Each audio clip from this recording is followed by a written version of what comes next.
আসসালামু আলাইকুম, welcome to my class. আজকের ক্লাসে আমরা প্রেজেন্ট পারফেক্ট টেন্সের ব্যবহার শিখব।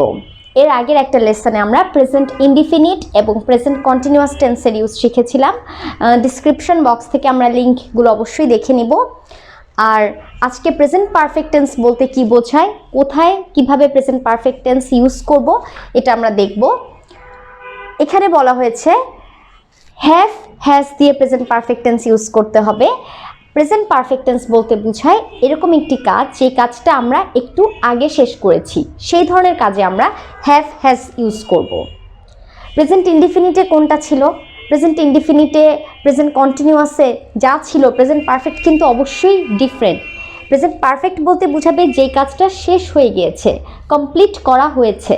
এরকম যেমন আই হ্যাভ ইটেন রাইস, আমি ভাত খেয়েছি, ভাত খাওয়ার কাজটা শেষ হয়েছে। আমি ভাত খাই বলা হয়নি, আমি ভাত খেয়েছি, আমি লিখেছি, I have written.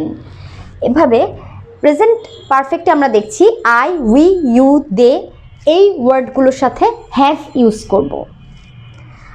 I have eaten, they have watched a movie, তারা একটা মুভি দেখেছে। They have watched a movie, অর্থাৎ ভার্বের থার্ড ফর্ম ইউজ করতে হবে। হ্যাভ হ্যাজের সাথে সবসময় ভার্বের থার্ড ফর্ম ইউজ করতে হবে। হি, শি, ইট, দিস, দ্যাট, এখানে একজন বোঝানো হচ্ছে, ওয়ান পার্সন বা যে কোনো একটা সাবজেক্ট যদি বোঝানো হয় তাহলে অবশ্যই হ্যাজ ইউজ করতে হবে। He has sold the dress, সে ড্রেসটা বিক্রি করেছে। She has broken the glass, সে গ্লাসটা ভেঙেছে। একটু আগে করা হয়েছে এরকম কাজগুলোর ক্ষেত্রে আমরা হ্যাভ হ্যাজ ইউজ করব। আই এর সাথে শুধুমাত্র হ্যাভ লিখব, আর আই ছাড়া উই, ইউ, দে এই ক্ষেত্রগুলোতে দেখতে হবে একের অধিক আছে। একের বেশি হলে আমরা হ্যাভ ইউজ করব, আর একজন হলে হ্যাজ ইউজ করব।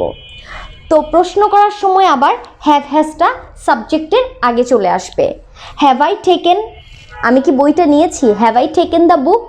তুমি কি ভাত খেয়েছো? Have you eaten rice. আর হ্যাজ দিয়ে যদি বলি, সে কি গ্লাসটি ভেঙেছে? Has he broken the glass. সে কি এসেছে? Has she come. যদি আমরা কোনো কিছু এইমাত্র করা হয়েছে এরকম বুঝাই তাহলে আমরা প্রেজেন্ট পারফেক্ট টেন্স ইউজ করব।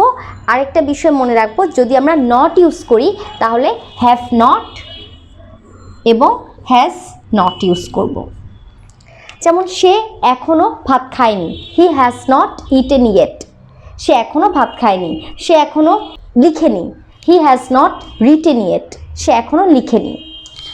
আশা করি এই লেসনটা থেকে আমরা প্রেজেন্ট পারফেক্ট টেন্সের ব্যবহার বুঝতে পেরেছি, এবং প্রেজেন্ট পারফেক্ট টেন্সের জন্য আমাদের ভার্ব 3 ভালোভাবে জানতে হবে, শিখতে হবে। যেমন break, broke, broken, tell, told, told, sell, sold, sold. Verb 3 হচ্ছে ভার্বের পাস্ট পার্টিসিপল ফর্ম।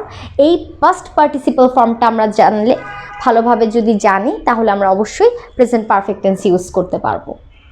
সবাইকে ধন্যবাদ।